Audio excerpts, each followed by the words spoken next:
امام مالک نے خبر دی نافع سے اور انہیں عبداللہ بن عمر رضی اللہ عنہ نے کہ رسول کریم صلی اللہ علیہ وسلم نے فرمایا، کوئی شخص کسی دوسرے کے دودھ کے جانور کو مالک کی اجازت کے بغیر نہ دھوئے۔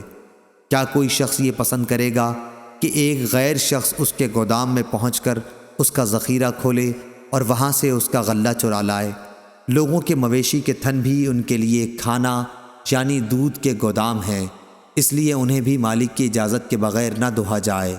صحیح بخاری حدیث نمبر 2435۔ عروہ نے بیان کیا اور ان سے حضرت عائشہ صدیقہ رضی اللہ عنہا نے کہ عتبہ بن ربیعہ کی بیٹی ہند رضی اللہ عنہا حاضر خدمت ہوئیں اور عرض کیا، یا رسول اللہ صلی اللہ علیہ وسلم، ابو سفیان رضی اللہ عنہ جو ان کے شوہر ہیں وہ بخیل ہیں، تو کیا اس میں کوئی حرج ہے اگر میں ان کے مال میں سے لے کر اپنے بال بچوں کو کھلایا کروں؟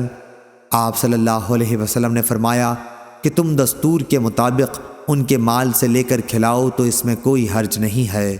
صحیح بخاری حدیث نمبر 2460۔